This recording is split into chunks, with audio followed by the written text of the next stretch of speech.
Wow, she even told us. That's fancy. Um, so I would love to start us off with a few breaths. Oh, look at that. Hey, All right. So I when you're figured ready, we can try to harmonize ourselves, but just go ahead and let all your breath out when you're ready. I'm just gonna mute everyone and see how it feels to take a few breaths for yourself.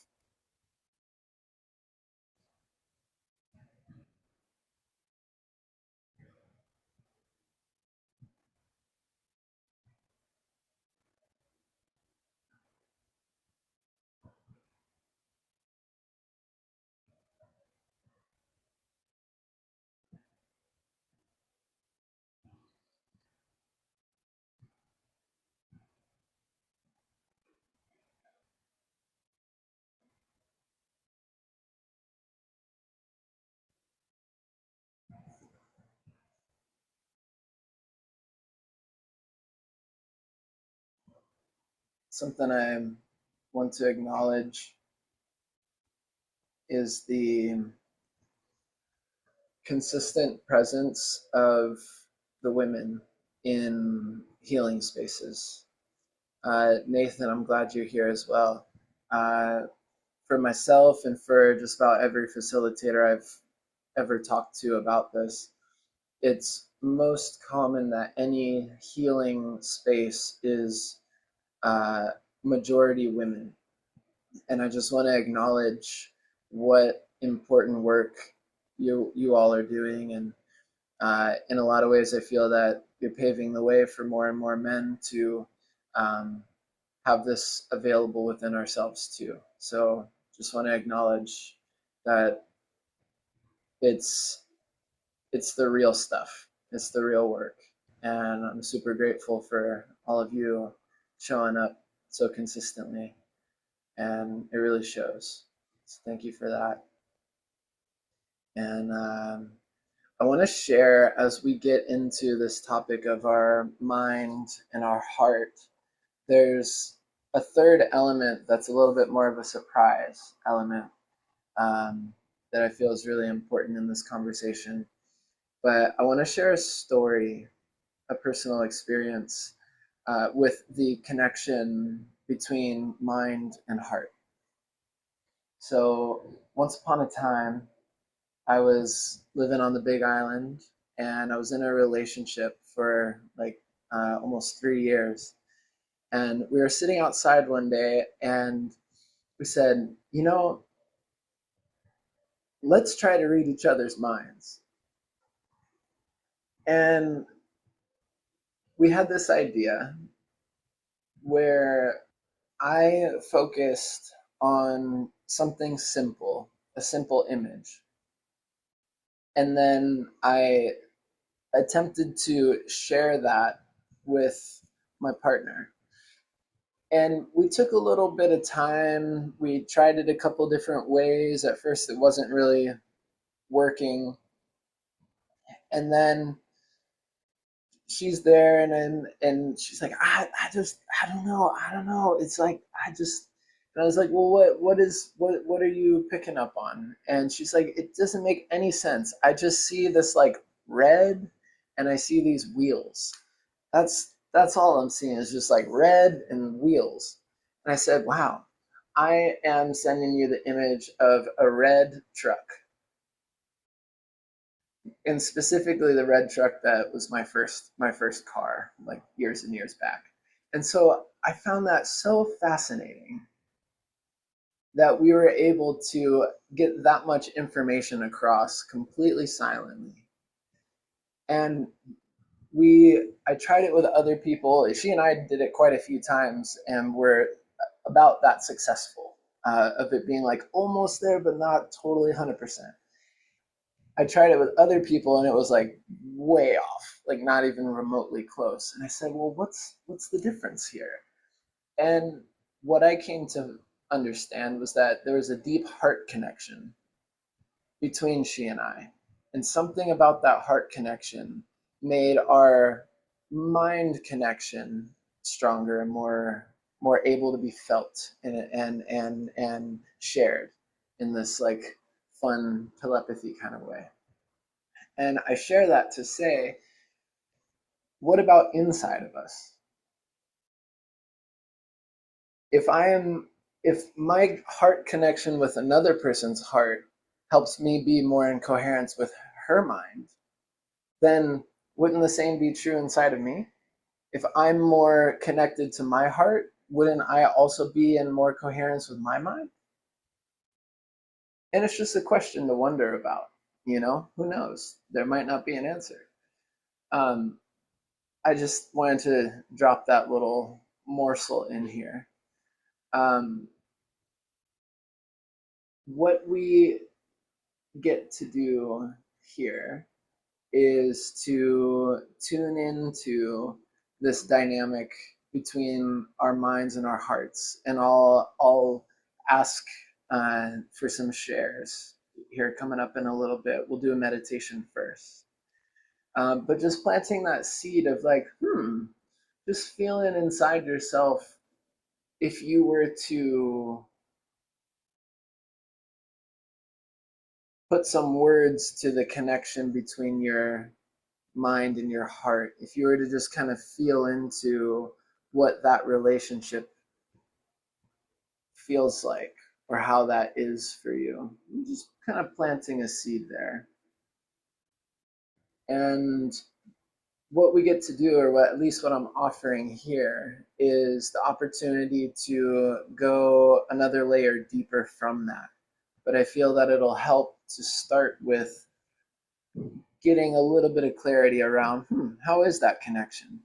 Is there stuff that happens up here that's not happening down here in the heart, and vice versa? Yeah.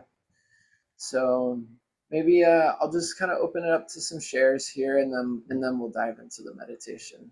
Uh, so Nathan, you're unmuted. So do you want to start us off? And just generally, the question is something to the effect of, in a sentence or two, how would you describe the relationship or the connection between your mind and your heart? Sometimes they argue, and from I practice a lot of meditation and I do soul therapy. So I have tools that are from the Shambhala Healing Center that when I get in there accelerate me in a meditative state to where I could be in my soul and communicate both to my heart and my mind and just these this dualistic parts of my mind too, to ask them to stop battling against each other. And there's a seed I planted in myself for meditation long, like 3 years ago, and it's been taking root and it's a little sprout. And uh, is that I asked my mind, can you please, like, I would really love it that if my mind to operate operate in a manner that you can live with heart. And I realize that when it does, when it works, it works for me, and I operate my mind instead of using my mind. I'm like, I don't want to use you because it my mind like that. I had like a major psychological issue and contradiction and paradox that my intellectual mind is trying to get me to battle and fight against everything and get enthralled. And I realized that once my mind started working for me to live with heart, I could guide my mind with that heart and then come back to the meditative space and and tell my heart and my mind they're doing a really good job and really mean it with genuinity, Right like being on. Thank a, you. in a relationship. Yeah. Thank you, brother. Thank you. There's so much juice there, and I want to come back to it. Yeah, but you spoke to the very important element of that relationship between heart and mind and them speaking to each other. And when we're in the heart, how that influences how we operate the mind rather than just simply using it. So thank you for that. Yeah, yeah, right on. Who'd like to go next?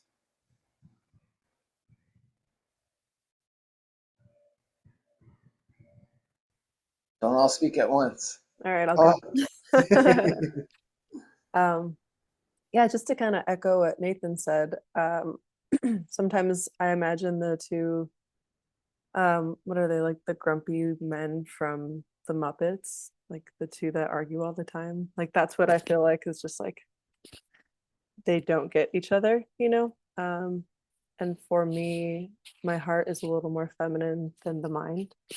And so it's a conversation between the feminine and masculine for me as well, as like two grumpy old people. Yeah, and I find that my heart requests space to be heard, and she'll be patient and just kind of, yeah, wait until there's space. And then my mind doesn't necessarily give a shit. It's just like eyes open, mind's like, hey, what's up? I'm like, okay, yep, here we go. But the heart, it takes a little bit more like just inviting her and giving her a safe space to be listened to. mm, thank you, Joy. Mm-hmm. Yeah. So that element of the mind or the heart being invited and how your heart asks for space and your mind maybe doesn't always maybe honor that. And there's that little bit of arguing. Yeah, I can relate. Yeah. Thanks for sharing. Who wants to jump in next? I will. I Yeah. relate to that a lot, Joy. I feel like there's sometimes less coherence than I'd like there to be in like creating space for my heart to be felt.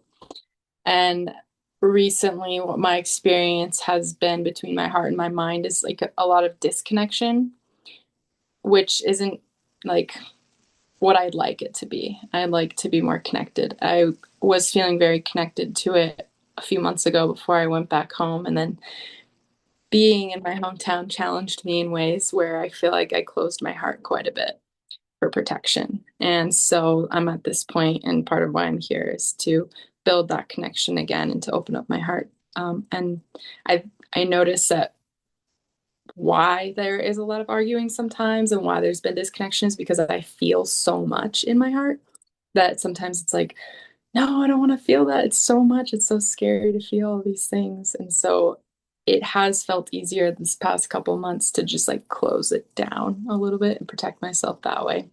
So yeah, I would say disconnected and a little bit of arguing or anxiety. Yeah. Thank you for sharing that. It's really real. Yeah.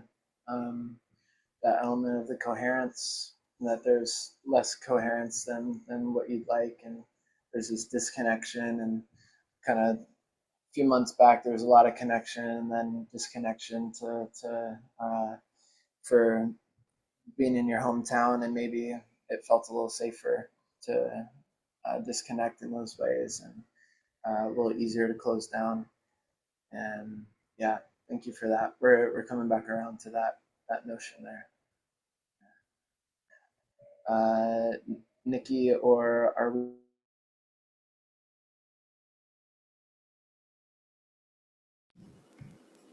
Can you repeat the question one more time, please? Oh yeah. Just generally, if you were to describe in a sentence or two, uh, how would you describe the relationship or the connection between your mind and your heart?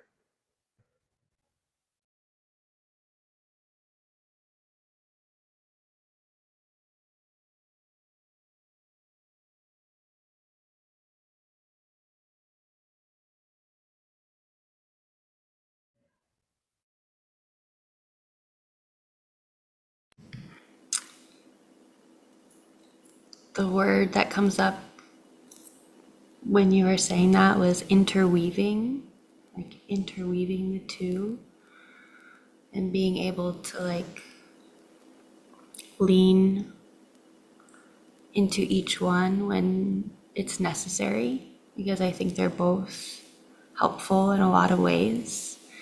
And um,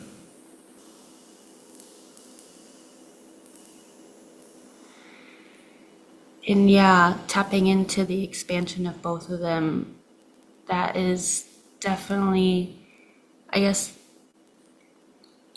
the heart feels more in the body and the mind feels like more um, like trying to soften the constraints of the mind being like constricted to the head, if that makes sense. And just kind of like getting curious of what that means and how to kind of like play with that, whatever that means. That's just what's going through to share. Yeah, thank you for that element of interweaving the heart and mind, being able to lean into each of them when it's appropriate. And you talked about expanding each of them, and how the heart, you said the heart's more in the body and the mind is more constricted to the head. Um, and like I've probably said to every one of you, we're coming back around to that, and you're all speaking to like the core of what we're moving into, and I'm really excited that this is where we're headed. Arwina and or Chibeli, would you like to share? So the connection between the heart and the mind. My mind is always everywhere. I feel like I have a hard time concentrating, and my heart is always open and receiving. And I have a big connection with my ancestors, with my spirit guides. They talk to me through my dreams, and also I have like visions. I just have to meditate every day to calm my mind. So when I'm meditating, my brain is everywhere. But at the end of my meditation, I have like a minute or two of peace where my mind stops. So those are the best a minute or two of my day, the best moments of my day. And when I don't do that, I feel a little overwhelmed and disconnected. But yeah, I guess the more practices I do, like um, being in my body, like somatic movement, like yoga and dancing, that makes me feel like I'm totally connected, mind, body, and soul. Like I'm not thinking, I'm feeling and processing. And when I'm doing yoga, I'm just not doing anything, I'm just feeling my body and being happy to be able to move. When I'm dancing, it's more like everything comes out, like whatever it is, I let it go and I go with the flow. So I'm very somatic. When I'm sitting, it's hard for me to concentrate. But Thank you. yeah, Thank you. I'll pause you there and we'll come back around. Yeah. that's Yeah. Thank you so much. good. And yeah, I think probably all of us can relate on one level or another, in the elements of, uh, yeah, the mind at times being everywhere, and the beauty of being in that meditative space where it's just like, oh yes, I've arrived. I am being right. Yeah, and that heart being open and receptive, and yeah, it's powerful. Let me ask, Jibeli, do you want to share anything, maybe in the chat, or oh, hello, there she is. And you're muted. There you go. Hello, hello. I've got a little bit of a sore throat. That's why I didn't want to talk much. But I guess this is really a bit of the answer of your question. the throat being between both of them, the mind and the heart, showing a little bit of the disconnection. And the word is not maybe even disconnection, it's just like dis discrepancies. How would you say that in English? Yeah, wanting different things and then trying to get to an agreement between the two of them. But I guess the realization over the last few years is it's been for me to make peace with my mind, not make the mind of a victim or the villain or the bad guy, but yeah, being able to make peace with it and let it just do what it needs to do, but me becoming a witness of it, not judging much, and learning to differentiate what is when it's playing up and when it's just being real, I guess. And the same with the heart, doesn't change. You know, sometimes the heart is also, yeah, same with the heart. I will stop here. Yeah, thank you. Thank you for sharing that. And you really brought us into the point that I want to make that's the kind of common thread in everything that I'm hearing here, and also that tends to just be the sort of bane of existence for a lot of the Western world. And Chiveli, you spoke to the discrepancy between the mind and the heart wanting different things, and this push and pull, this play between the two. And this is where we get to try on something new. And I'm pretty excited for that something new. What if I told you that the mind and the heart want the same things and they have different ways of trying to get it? If we tune in on that level, what I feel is that it's often much more difficult, if not impossible, to solve an issue on the same level that it exists, right? So we could try to use our mind or our heart to solve this dynamic between them, but what if we went deeper? Because there's deeper things than our mind and our heart. And that's what we get to explore a little bit. That's what I was saying earlier is like the mystery ingredient here. And so we will explore a little bit of that. But first, I'll invite us, everyone cool, to do just a little guided meditation. Does that sound okay for everyone? Cool, cool. There's no right way or wrong way.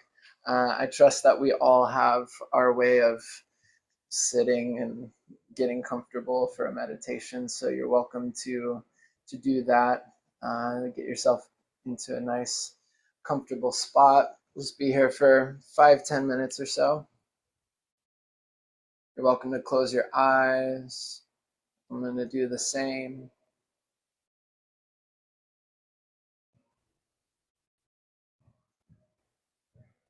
Just taking a moment to get in touch with yourself. If you want to take a few deep breaths, whatever that is for you.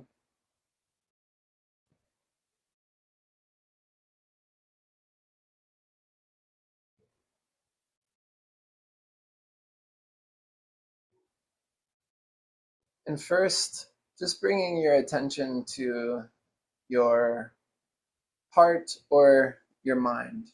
Just pick one, wherever you want to go first. If it helps you to place a hand on that spot, you're welcome to do so.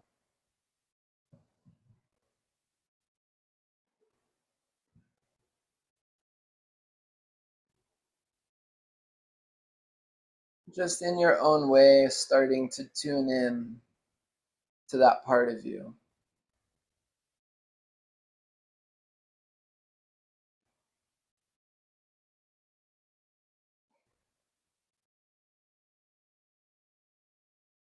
You might consider that you have never tried to beat your heart. You have never tried to fire the synapses in your mind. Just get a sense of how that's happening for you.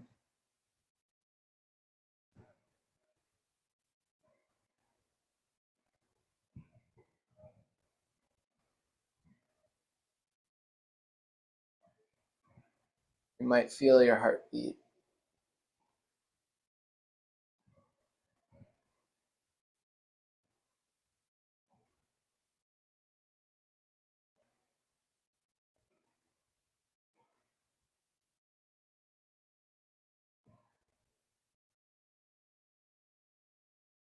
And when you're ready, ask that part of yourself, what is your deepest truth?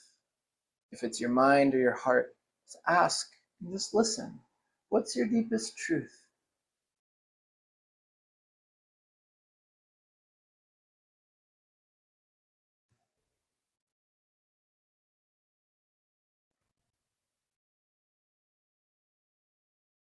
You could also ask, what do you truly want to your heart or your mind?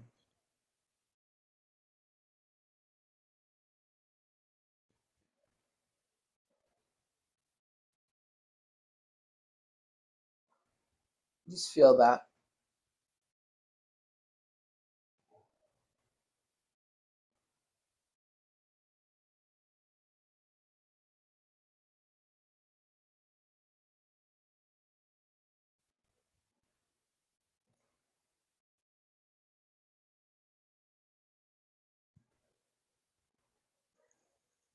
And when you're ready, you can move to, if you're at your heart, you can move to your mind, or vice versa.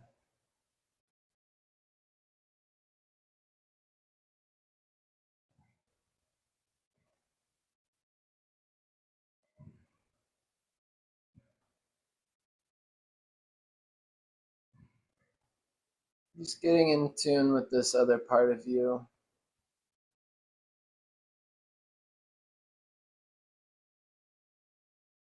If you're at your mind, you might notice your thoughts. Just look at them.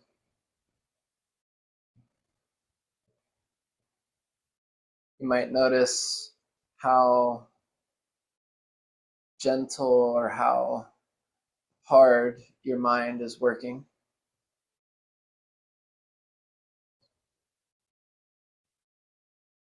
If there are many thoughts, if there are some,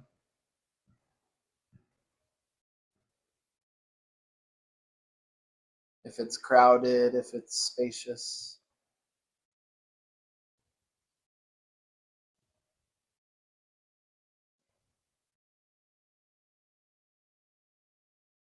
Getting in touch with that part of you for a moment.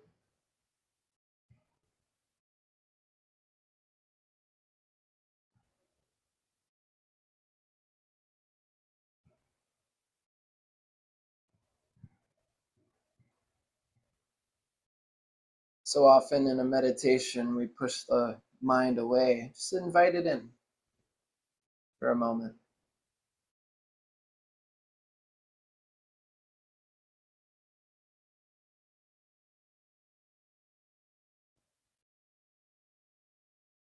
When you're ready, ask this part of you, what is your deepest truth? Or what do you truly want? Ask that part of yourself and just listen.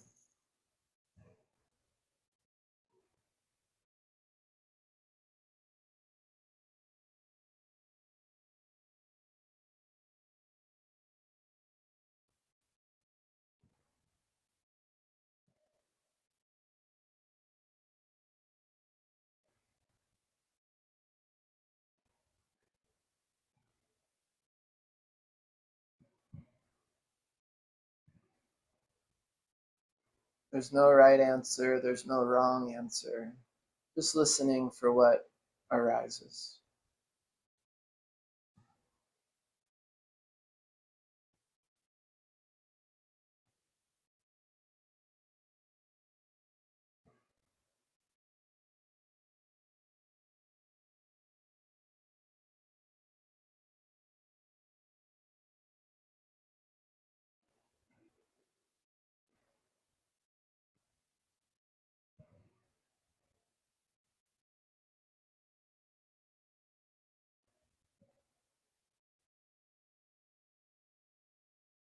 And when you're ready, invite your mind and your heart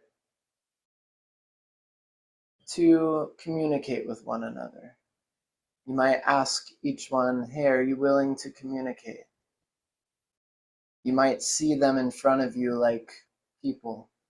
You might feel them inside you, however that shows up for you. Just trust that. Ask your mind and your heart, hey, are you willing to communicate with one another?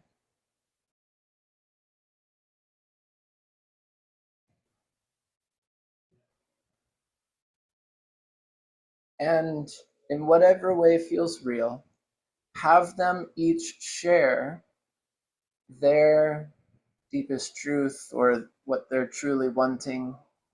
Have them share those messages with each other. Just ask them to communicate to each other in that way.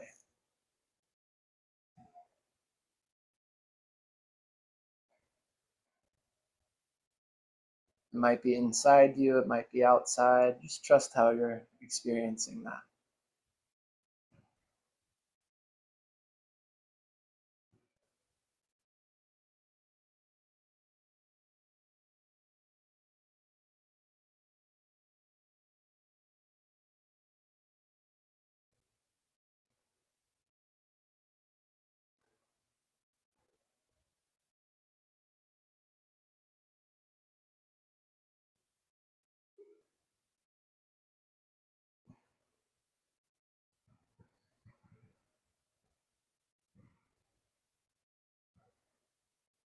Take your time with this.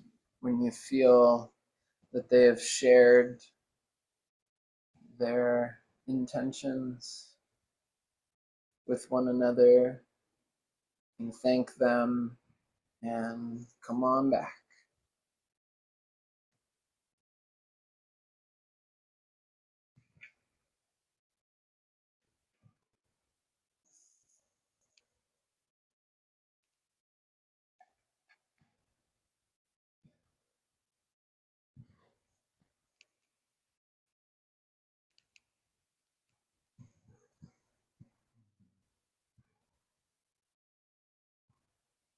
So we'll open to very brief shares.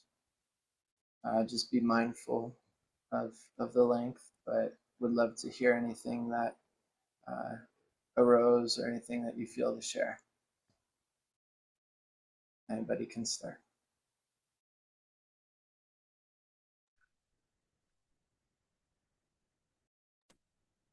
I can go. Can you hear me? Okay. I noticed that my heart wants to be felt. I feel a lot. I just want to be felt. And then my mind is like, I want to be heard and I want to create. And when they connected and I felt a cohesion. Yeah, felt like a cohesion. It was through my voice. Like I just wanted to speak. I wanted to say, and it felt like this is how they connect is through my words, through expression. So yeah, that was really cool.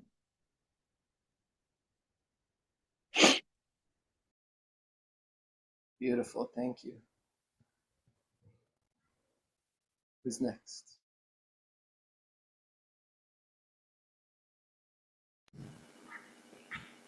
I also felt more like a fusion of the two that felt really like tingly and blissful.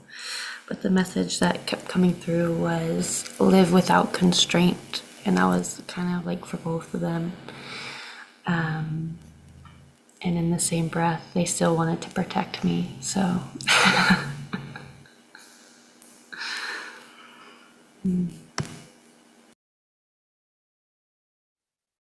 Isn't it nice to know that you can live without constraint and still be protected?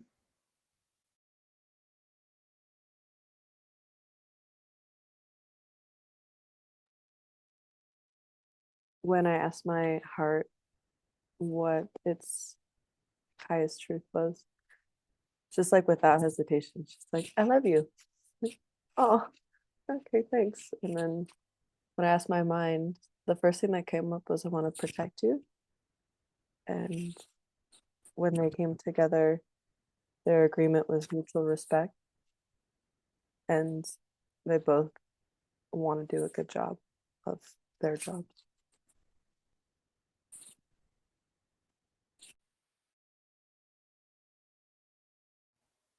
Wow, beautiful. Thank I'm ready. Yeah, I got that. I could like agree with Lay, is that my heart just wanted to be felt and just understood, because it loves so much and it does so much, and it doesn't want to be overworked. And my heart spoke that to my mind, and my mind was like that. I just would like for I would like for Nate to be in right relationship with the elements, and be in right relationship with just creation and higher power and the future services, and to aim at that. And they were like, well, let's communicate. And they communicated that back to me. And we're like, we would love you to stop doing things that are unhealthy for you. And we're happy that you're working at doing healthy things for yourself. And I was like, yeah, I know. I put a lot of work into us. And so, yeah, I really like, I started crying internally. And I'm just, I'm just really grateful. thank you, brother. Thank you for going there, for feeling.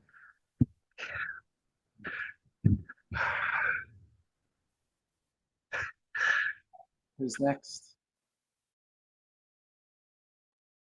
It's funny. Can I go next? Okay. Um, for me, my heart and my brain were like, "Hey, we're here for you,"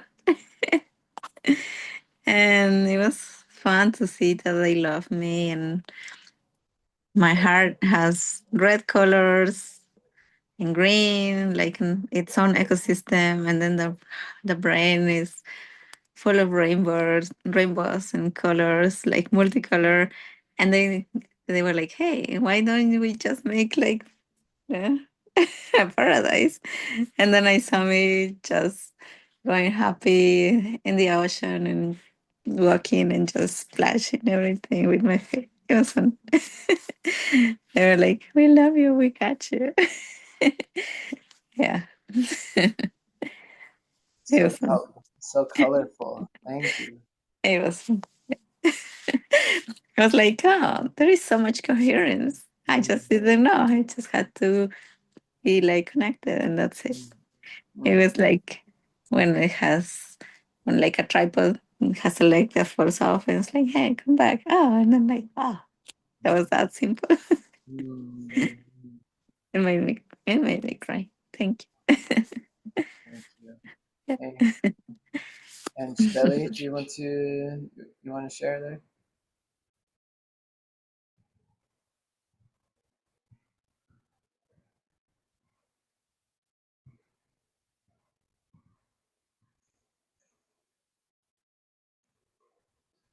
She might have become her heart. We'll let her be. Okay, just cherishing it, she says. Beautiful. Beautiful. Um, wow. Wow. Thank you. Thank you all for sharing those reflections and for going there. Um, this that we just did, you can do anytime. Like a caveman could do it. It's like tune in with your mind, tune in with your heart, ask them whatever question it is. It could be anything. It could be, hey, what do you really want to do today? Ask each of them and then ask them to communicate to each other. It's kind of like If I want to get over there, I might have to cut a path through the jungle, and then I have a way of getting there. Simple, you know? If I want my heart and my mind to connect, I just gotta connect them. So that's one thing that you can do anytime on your own and just carry with yourself. As simple dimple as it is, it's amazing. And I do it a lot. I'm like, okay, what's going on here? Okay, what's going on there? Okay, will you just tell each other? And then it's like, wow, that was so simple and helpful. Um, so just I jotted down some words while you guys were talking, and there's a lot of like the heart wants to be felt, and the heart having so much love, and these elements of parts of us wanting protection, and them coming together and being like, hey, we could do this. Like everyone that shared is just like, I got the sense that the communication between them was actually pretty harmonious and maybe perhaps refreshing in some ways. Um, and we're going to go one layer deeper. You guys open to that? Yeah, cool. Because there's this word in the Hawaiian language. The word is na'au. Looks like N-A''A'-U. Na'au. And your na'au is your gut, your intuition. The literal translation of na'au is the channel of that from which we originate. The channel of that from which we originate. And they talk about the umbilical cord. You know, the umbilical cord is literally the channel from that to that from which we originate, meaning our mom, right? And then when we're on our own, we have this energetic umbilical cord that is connected with all life, or the great mother, Mother Earth. And the Hawaiians talk about living from your na'au, living from your gut, and how important that is. And that when we live from our gut can inform the heart, can inform the mind, can inform the whole system. Yeah. There have been studies that have shown that there are an enormous amount of synapses in our gut. And I might be wrong about this, but I remember hearing that there's more synapses in our spine, in our stomach, than there are in our brain, like this part of our brain. And so we're thinking with our whole body, we're thinking with our whole spine, we're thinking with our stomach, our gut. We're tuning into things with our whole system. And so what I will invite us into now is a very similar internal journey to connect with the gut. And then what we'll have the gut do is speak to both the heart and the mind. Yeah, so we'll do the same exact thing, asking our gut, our intuition, our deeper, that deeper part that we breathe from. See how it feels to get in touch with that in whatever way feels real to you. I love to put my hands here. Think about it, all your organs are in there.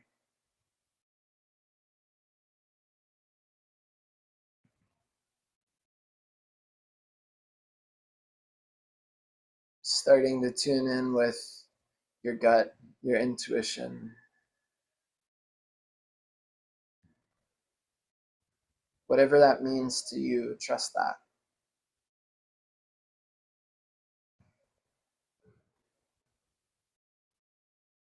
Just taking a moment to feel, to connect, to meet this part first.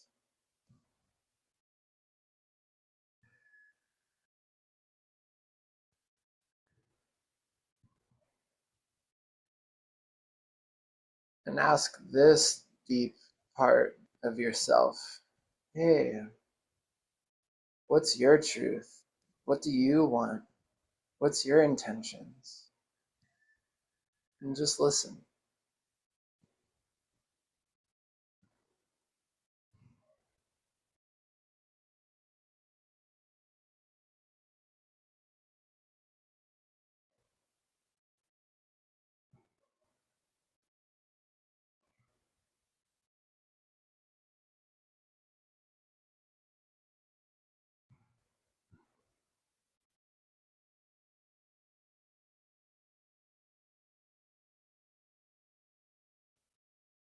Just get a sense of what that gut feels.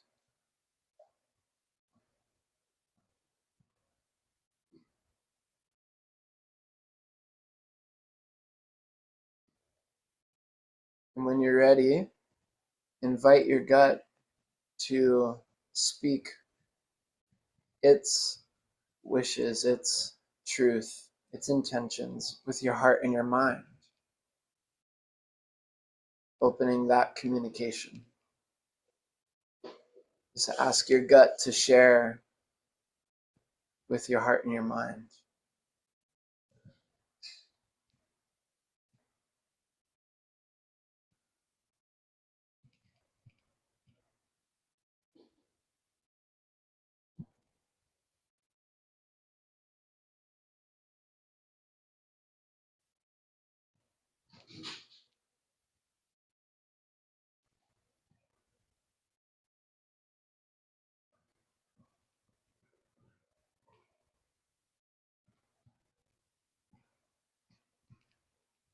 Maybe just noticing how that feels for your mind and your heart to receive this communication from your gut.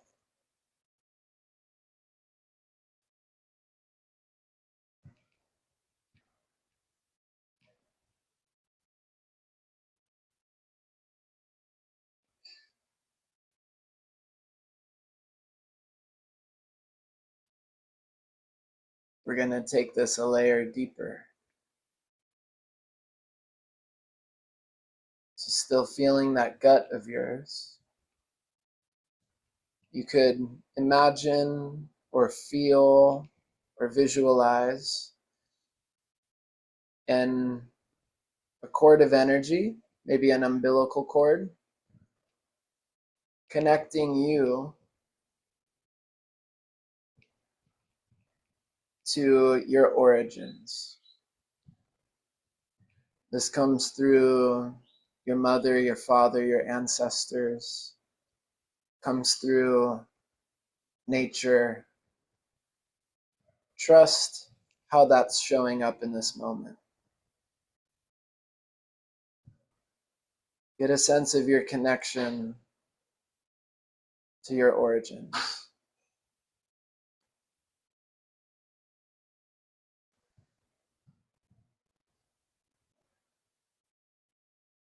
However that feels for you right now is just right.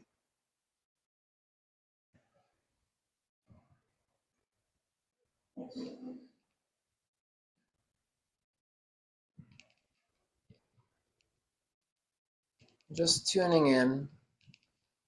Just trust what's arising.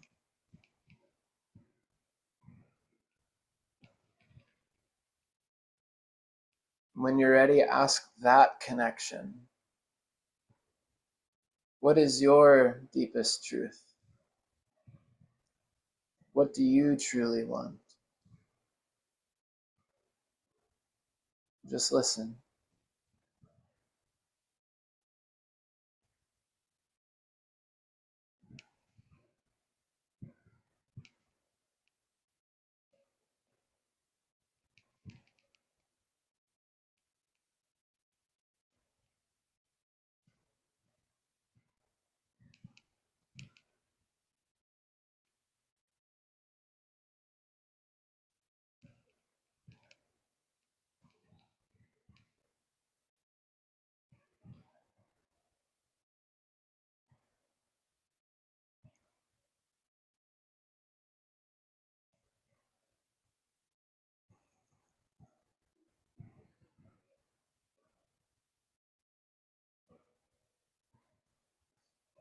And when you're ready, ask that, if it's your ancestors, if it's nature, however you're experiencing that.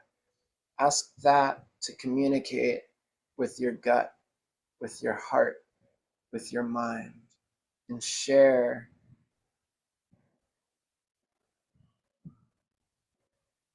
that message with your gut and your heart and your mind listening.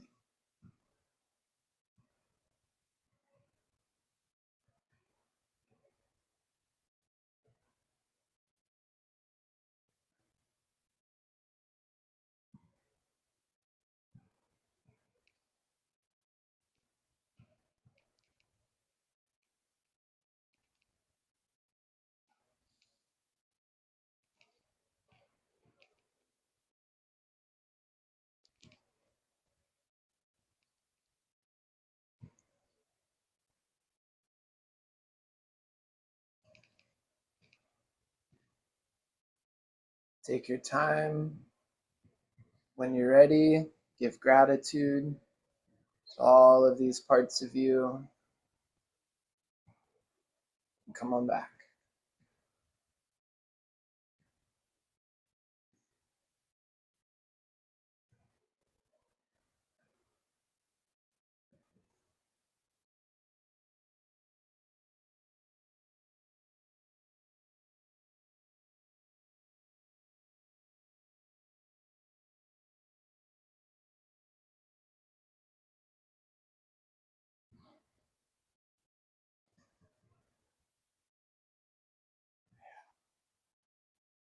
If anyone feels to share here, you're welcome to.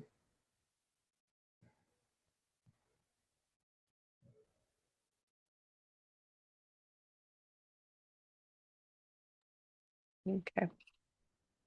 I'll try to put this into words that are condensed. So earlier my heart said just the word home. Like that's what it wanted, home. Tuning into my gut, I actually found I was more in my womb space, and it was just very instinctual. Like, it was that feeling of just what's right and wrong for you in that moment. And then tuning deeper into spirit, and having all of them talk, speak. What I heard was slow down. And so it was like asking, like my gut was telling me to make these decisions that are just not too in the head or in the heart. You just need to act based on the feeling, body feeling. And to do that is to slow down. And then I went further and I was like, where is this going? And as far as connection to ancestors or nature, and I just saw like warm jungle, kind of where maybe some ancestors are from. I have Hispanic lineage, so it's like Mexico and Spain, just like Latin vibes. Um, yeah, and so then just an ask of like what it has for me, what does all that mean?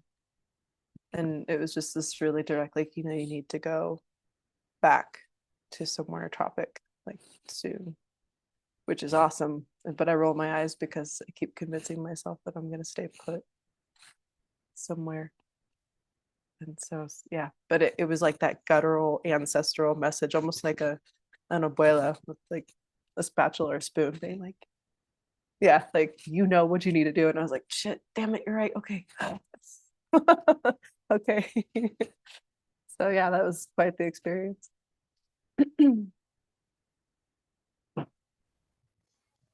Yeah, thank you. Anyone else want to share? I also had a lot of grandmother energy come through. And yeah, I try to let go of like thinking and just allow myself to like witness the like more of the somatic experience of it. But something that did come through was stand in your power, and that was specifically related to the gut. Yeah, it was very beautiful. Thank you.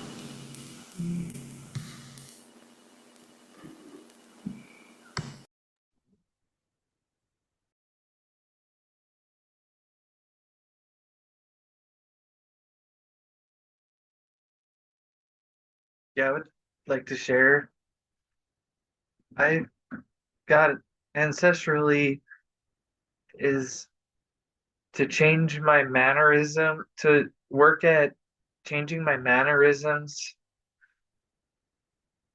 and live from courage and strength and remember the power of love.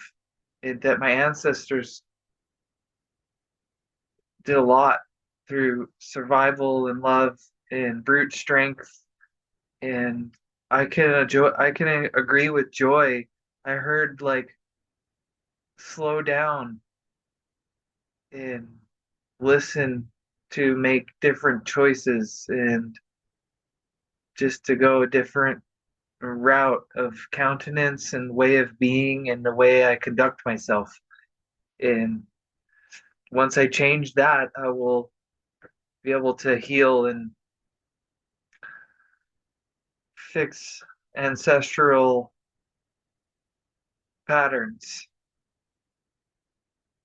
And yeah, just changing my choices as I have been bit by bit, but there it's source was just you're strong enough to make a quick drastic choices and make change and difference. And my stomach was like, I don't feed me sugar, like processed sugar and pork and dairy and do more yoga and all that aligns with what I heard through that chord and all the way through. So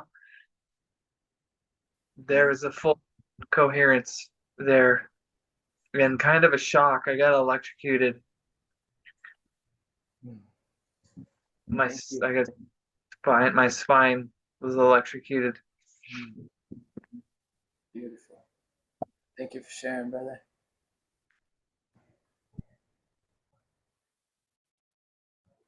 Anyone else want to share? I can share. Um, when I tuned into my gut, I felt it say, be here now. Like the answers are here right in this moment. And I felt a really huge, like, drop in from my brain and my heart into my gut, and just like a cohesion between all of them that felt more grounded, like in my root. And I was like, this is the way forward. Like my brain was just silent at that point. I was just like super tuned into my gut, my now, and now. That's funny. And when I tuned into my cord, it was to my ancestors on both sides, and just feeling a lot of their unresolved wounding. And I heard them say, uh, you are here to heal what we could not. And it was just really powerful to receive that message. And then, yeah, it just overall felt very grounding.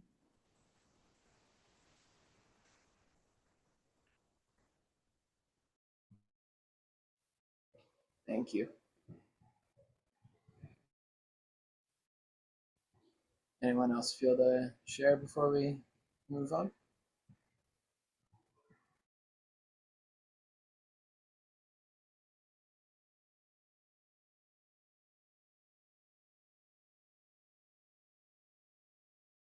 Okay. So again, this is something you can always come back to. I would say that this is in some ways, a provisional step. Just being really real about how life works. Doing a little meditation like this won't necessarily fundamentally restructure our relationship between mind, heart, gut, origin. But it's a really great way to tune into it in the moment. Yeah, and to calibrate. So it's a really helpful tool.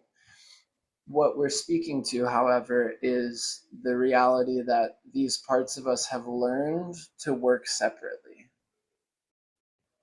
right? That our mind learned, oh, I have a specific task. And the heart was like, oh, I'm just supposed to feel or not feel or whatever. And the gut's over there doing its thing, just trying to digest the crazy space food we're eating. And yeah, so on and so forth. So yes, Arwina would like to share, she said. Come on in. Sorry, I'm having issues with my phone. It's almost dead, so I might have to go to recharge it. My first, I don't know, feeling was so much life and full of joy and like sensuality and wanting to eat the world. That's my God. And then it was a feeling of, oh, well, sometimes I want to share too much and it feels a little bit not seen. Like I'm afraid of being judged. But then again, I go back to the first thing I share. Like if I feel peaceful with myself, then I will be more proactive and not reactive. Because that's what I feel like I swallow all my feelings and they go straight into my belly. But the cat itself feels like it has a lot of fire, a lot of liveliness. And when you say to connect with our ancestors and their love, I was like, whoa, I just tapped into the little section of their love and it was amazing, infinite. And I think it wraps the world around 3 times. And it's so much that made me cry because it's like, whoa, they love me. They're like, go on and about with your day. We got you. It's like they lift me up. I feel their love all the time. But this time tapping on in their love. And when you say to see how we feel, it's like just peace and just fun. Just um I can say that I'm in peace with my ancestors. I know we have to do more work, but we did a lot together. And it was just awesome, pure awesomeness. Like cry so much. Yeah, thank you. It was thanks. Beautiful. Beautiful. Thank you. Wow. Wow. So even if we just did this, there's a lot of good stuff here. And we, in this call, being sensitive to the time zones that you guys are in, I know it's getting late, but I want to just go a little further. Does that feel okay with everyone? Yeah? Okay. Um,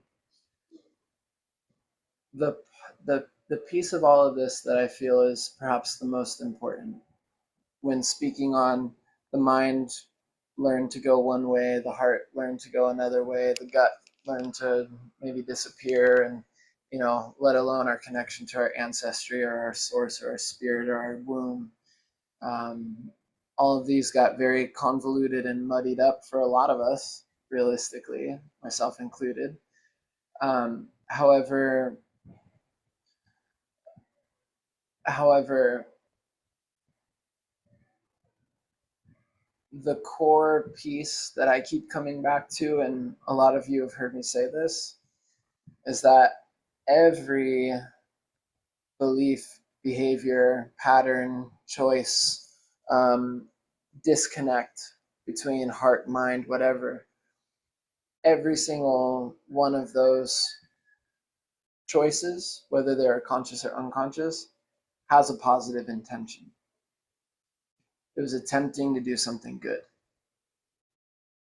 right? So giving just a general example, if a child grows up in a space, which might be true for a lot of us, if a child grows up in a space that isn't able to accommodate his or her full emotions,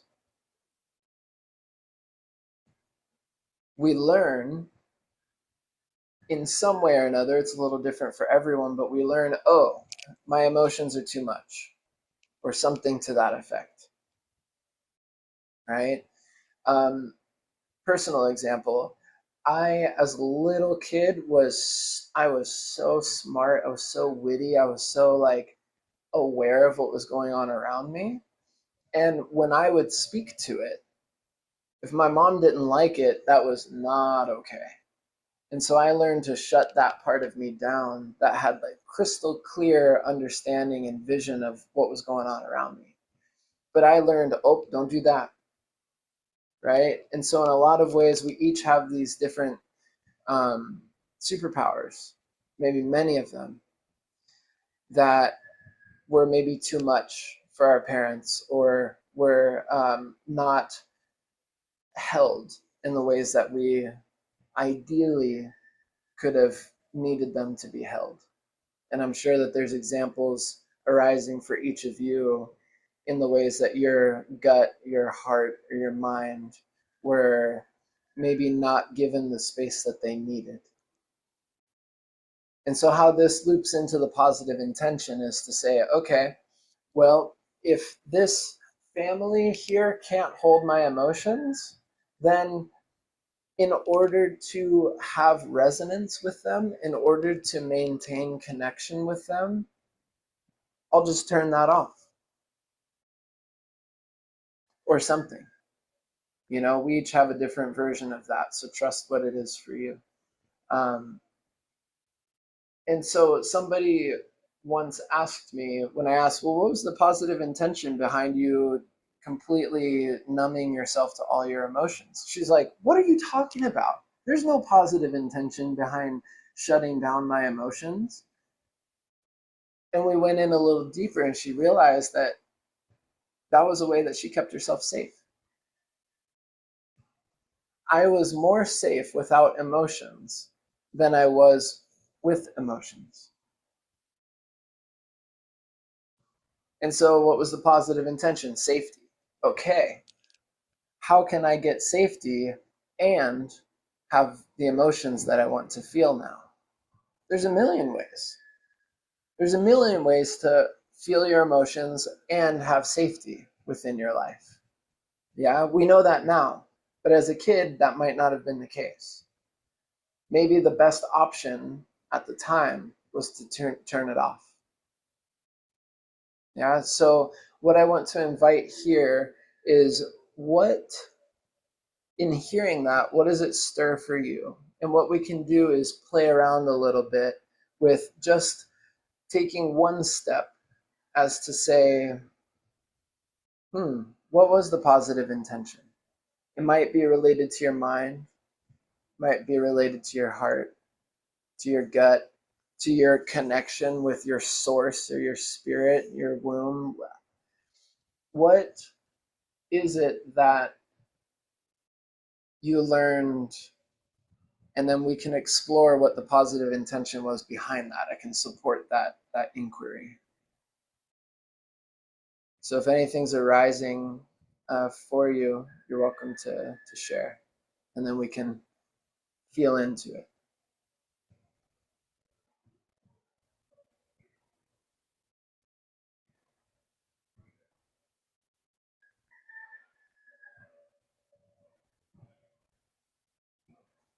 I'm not super clear on what you're asking. Okay, so if there, well, not if, but in whatever ways maybe you shifted out of uh, the truth of your mind, or shifted out of the intention, or the desires, the true wishes of your heart, or disconnected from your intuition, whatever it was. What we get to explore here is to tune into what the positive intention was behind that at the time. Yeah, so you can either share what the positive intention was, or if you're not clear on that, you can share, well, I definitely turned off my emotions or something like that.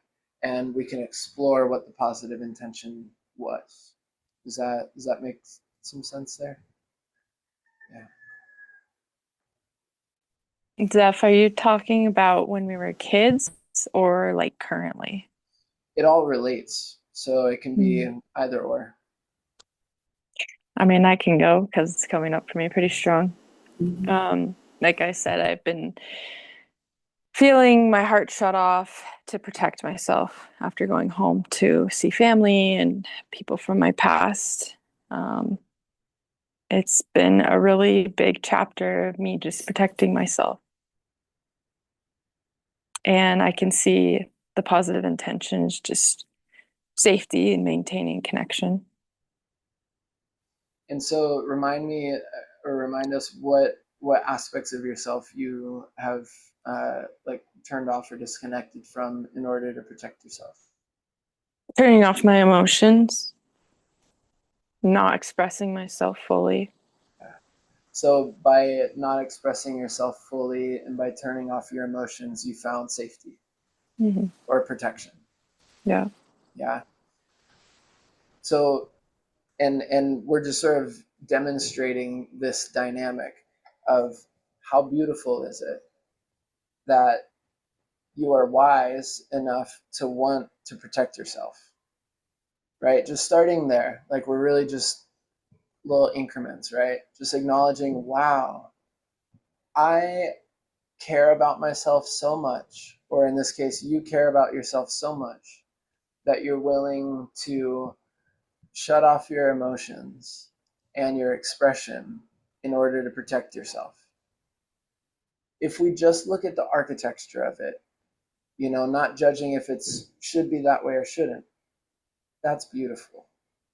Like that's the extent to which I'm willing to go, or in this case, you're willing to go to protect yourself. At face value, fucking beautiful. Brilliant. What an amazing thing. And that is causing some unwanted effects, I would assume.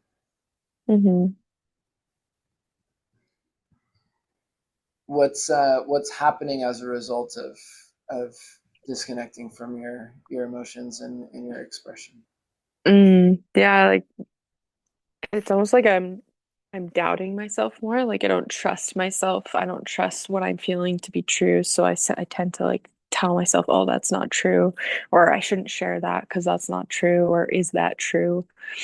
And it's like squashing my expression, squashing my self-trust, and creating just a tense buildup within me, because I just continue to go in loops in my mind instead of like feeling everything through. Yeah.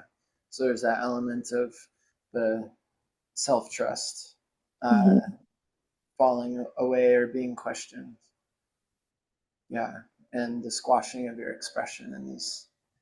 So what we're looking at is just the getting a lay of the land, right? Seeing, wow, how incredible that I'm trying to protect myself, and wow, look at what that's causing now.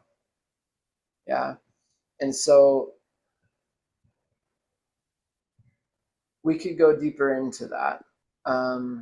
We'll put a pin in it for the moment and hear some more shares. But then there's a next layer that we can go into um, that we'll just save for a moment. Okay. Okay.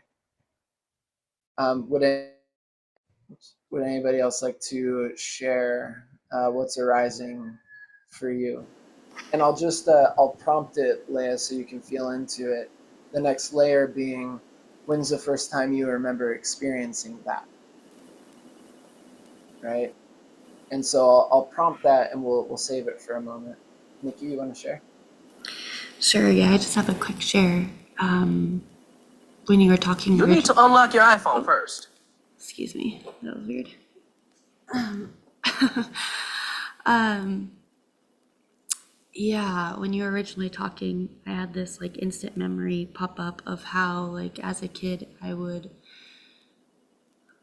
pretend that I wouldn't remember things because if I remembered, I felt like my memory was like a really great, I don't know, asset, but I would remember things like so clearly that it would be weird that I remembered it. So I would like pretend I wouldn't remember things, or like met someone or something like that to find connection or to like meet them at this place, and in turn I would make myself, I guess, smaller or kind of shut that part off. So yeah, I guess the positive intention for me was connection. Yeah, absolutely. And what you could say, like, what side effects or what maybe adverse impact did that have? And also I'm curious if that still shows up in your life at all, or if you're speaking more to that going on in childhood. Yeah, I feel like it definitely still trickles in here as an adult. But I remember specifically doing that as a kid and not wanting to be like weird for remembering that like little thing that like no one else like would even take note of. And yeah, I think it goes back to like what my gut was saying, like stand in my power and like take up space and let yourself be seen and heard, and like kind of like let your light shine. And just by shining your light, you're not dimming anyone else's. So it definitely trickles in as an adult in many aspects. Yeah, you know, it's fascinating, the like canine police thing. They don't use like canary birds for drug sniffing, right? Because they don't have good noses. They use the canines that have like incredible capacity to smell, right? And that's one example where we're really harnessing the superpowers that a particular being has, a particular, in this case, the dog. And here you are with this incredible superpower of like just exquisitely clear memory. And at one point that wasn't honored, or it caused disturbances in your connections in one way or another. And yet how beautiful that you have that capacity, you know? Yeah, Yeah, yeah. Thanks for sharing. thank you. Anybody else want to share anything that's arising? Yeah, well, and this I'll just lay it out, and then it would be fun to kind of understand the why behind it as well. So I was in a relationship where I turned off my gut knowing, that instinctual gut body visceral knowing. Um, and it was in honor of the heart and the mind. And so the mind was like, no, I think that this is supposed to go this way. And my heart was like, yes. And I feel all the feels and, all the positive things. And so the two of them were like, we're going to figure out how to make this work. But then there was just like a guttural no. And so I turned that off, and it created this like mind heart battle thing that just was like pretty intense. And so yeah, I guess the why, I don't know, I guess I'm romantic is all I can put it. It's like these two parts are romantic and they don't want to listen to that like grandma with the spoon that's just like no. What would your heart or your mind, what would they have lost if they listened to your gut in that instant? It's like the idea of a sense of belonging, or the idea of a sense of like almost success. Because when these two were talking earlier, my heart was like, we want home, and my brain was like, I want you to succeed and I want to protect you. And so yeah, it was this idea. So the statement there is something to the effect of like, I am I am so dedicated Mm-hmm. to creating a sense of belonging for myself Mm-hmm. that I'm willing to completely cut off my gut Mm-hmm. connection in order to have a sense of that belonging. Mm-hmm. Does that land? Yeah, yeah, it hits. Yeah. Mm-hmm. And so like just starting like we did with Leia, just starting at that base level of like, wow, it is such an act of self-love, and I'm very aware that contextually it doesn't feel that way, perhaps. But looking at it at face value, what an act of self-love it is to go to that extreme in order to belong or to feel like you've succeeded in those ways you're describing. Mm. That itself is beautiful. It's a beautiful intention. And it had some adverse effects, I would imagine. Like Mm-hmm. what? I mean, I was just severely disconnected from my power. Like this is your lower half, is your creative power, you know, your creations, like just all of the power at the root. And so yeah, it was like being, I just got the image of like two smaller circles being stuck in like a bigger circle. Like these two were just like, so it just felt like tornado energy. I'm really missing that ground knowing. Yeah. So then the question becomes, and I'll prompt it here as well as, um, when you tune into that dynamic of coming up into the mind and the heart in order to belong, in order to feel a certain amount of success in that way you described, and cutting off that gut knowing in order to have that.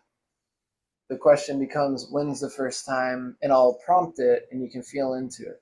When's the first time you remember experiencing that? Yeah. So going back to childhood, wow, when did I turn off my gut in order to belong or to have more of something? And we'll come back.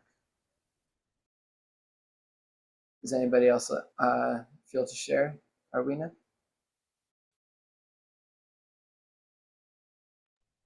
Yeah, I mean, when I was a child, I feel like my family was very traditional, right? They just wanted to follow the norms and the rules of society and religion background and everything. So that's the only thing I knew, and it was more like I had to obey to the house rules, right? But now that I'm a grown up, I feel like the more I get to know people that are like-minded, and I have found community which think alike. I mean, my family loves me so much and always have done a good job protecting us, but I feel like yeah, I wanna shine, I wanna show my colors, and I have make peace with my dad and with the male part of my ancestry, knowing that they do the best to protect with the tools that they have, right? And I'm just sending love.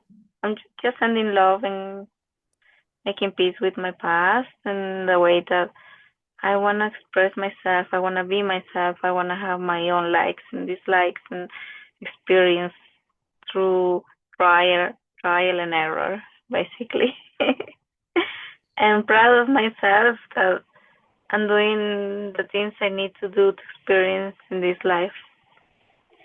Yeah. So if I can come in here, what was your like by obeying the family, like you were describing, and going with that more traditional way, by being part of that, what did that do for you that was good? Oh, yeah, it got me into like having good roots for my future, like stable and loved and protected. I live a bit too much of being taken away from the world, like overprotected, I guess. And then I had to find out for myself that not everybody were good and had good intentions. I had a lot of yeah, but at the same time, they were, I mean, I have met beautiful people. So that would be more like a good background. Yeah, a good background. Yeah. Yeah, yeah. So there's an element of safety there, of of Yeah. yeah, being protected and belonging in that way. Yeah, Yeah, to be like a good person and kind and caring. beautiful, beautiful. All right, and then Nathan, and just to let us know, we're kind of coming towards the end of our time here. So, Nathan, did you share on this one? I don't think you have yet. Would you like to? Yeah, I would like to. Yeah, I got a vision and insight about um how it's revolved around that I really like being extrovert, but part of me really wanted to be at peace and to be alone and be in a place of solitude. And I would get there and I would get into such great meditative places and I wouldn't have any thinking about the past, the present, or future. I'd go up in the mountains and I'd snowboard like I was almost pro. And there's just like these contradictive things of that I really wanted like connection, but I would get to a place of connection and then I'm like so eager to go back to solitude. And it's kind of I was like I was feeling it, but also just like my intellectual part of my mind was chopping at the bit at me that like, well, that was the good intention is that the good intention is that I wanted to experience serenity and peace and I got up to these top of the mountains, but I had nobody to experience it with. And I was like, oh man, I really would love for someone to experience this with me. And so I Let me had to go ask, back. Yeah. what would you describe your home as, like, peaceful and serene? Yeah. Yeah. As a kid? Not always. No, I was always like driven to be better and wasn't seen for who I was. My mom and my brother always drove me to like be something they wanted me to be instead of, and then when I would fully be me, they would cheer me on. And when I would fully be what they wanted me to be, they would be happy. And so I wasn't ever really happy with that, that they didn't, and that pattern, that that right before I graduated therapy, that my brother and my mom came to visit me, and I just changed my way of perception about myself and stood in a humble power to my own sovereignty, spiritually and physically, and seeing the life that I've created for myself and respected that. And then the old pattern, it didn't come out. Like I didn't have to say anything or do anything to my brother or mom, and we didn't ever get like back in the day. We'd always get in arguments, but that didn't happen. And So so there's a let me just interject here. Sorry. Um, yeah, when you're up on the mountain there as a kid, and you went out there, did you need to be who they wanted you to be? no, You got to be you. yeah, Yeah, how beautiful. So it's like this element of, as long as I'm by myself, I get to be in who I am. yeah. But then that is the good intention there was that it when I came back to community and family, that it shut my heart and my mind from being in sync. Totally, totally. And so Yeah, the next layers that we're touching upon, you know, having clarity of that, those first moments of it, is then what the family constellations process is, or what a lot of NLP processes are really good for, is acknowledging the dynamics that were at play and why we chose what we chose, and then making new agreements with ourselves. So, like, uh, basically giving ourselves a software update, so to speak, to say, okay, I see why I created that pattern and that, you know, that behavior then. It made good sense then. This is what I'm ready for now. And this is how I can really be in my authentic truth and my true self and be everything that I want to be and still have connection, you know. And so that's where this would go. We're gonna close up here in a moment, but that may be where we head in the next call. And so just feeling into that for yourselves, each of you, of, you know, once you tune into those earlier times, that first time that it happened, um, then understanding, oh, okay, well, there's a new way that we can go with that. Yeah. And we're running out of time. I could go all day, but I have another meeting coming up, so uh, so there's that. Um, thank you all. Thank you all, and definitely feel free to reach out if you want to just chat more. Um, and love you too, Arlena. I see that in the chat. Um, and I think we'll just close with a few breaths. And what I'll encourage in this just brief closing meditation is to connect again with the mind, heart, gut, womb, and your connection to that something greater, however that's showing up for you. And just ask all of these parts if they're willing to continue communicating with one another as you go forward. I feel like that's a good step to leave off on for this call. Does that sound good to everybody? Yeah? Cool. So when you're ready, you can just let your breath out and just breathe a nice big breath in. Let it go. Maybe we breathe a breath for each of them. So breathing into the mind,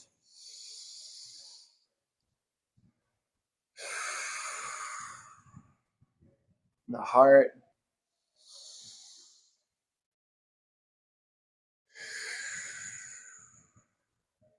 your na'au, your gut,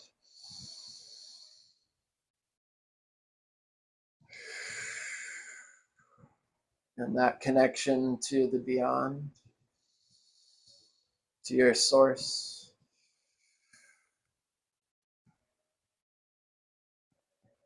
Just getting a sense of all of these parts of you.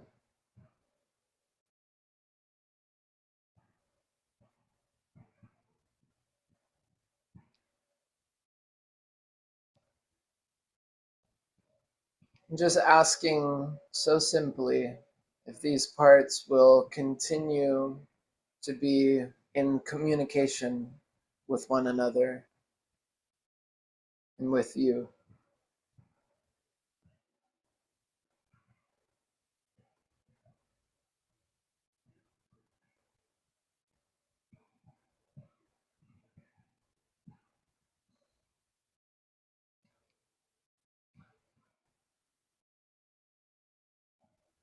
Maybe there are things you want to set in place, like, hey, I'll check in with you all once a day or as needed.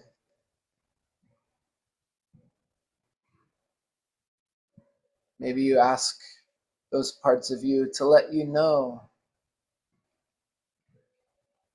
when they're feeling something.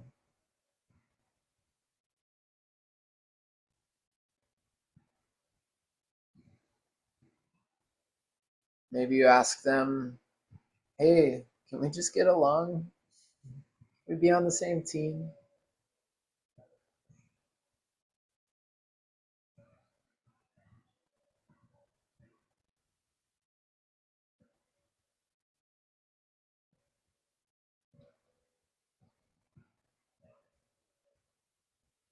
Honoring each of these parts of you for their place, for their wisdom.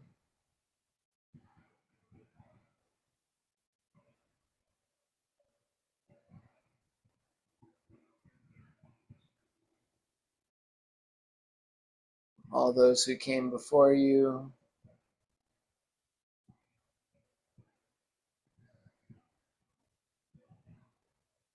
all of that life inside you,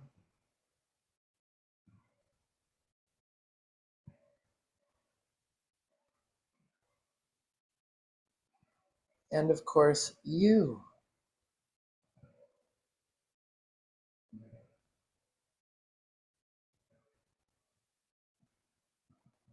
Just breathing all of that in.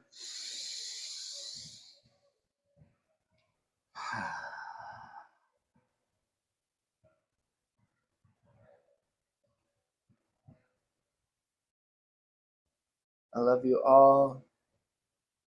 So grateful that you're here. There's 1 heart, 2 hearts, 3 hearts, 4 hearts, 5 hearts, 6 hearts. So many hearts. Yeah. Let's keep the group chat alive. I'm going to do another one of these next week, and you're welcome to invite people into this. I just want to share it. I just want to share it with anyone, you know? And I love you all. Thank Thank you. you, Zeph. Thank you, thank you, thank you. Thank you, everyone. Yes, thanks everyone. Sending love. Talk to you all soon. Love Thank you. you. So much love. Thanks, Nathan. Aloha.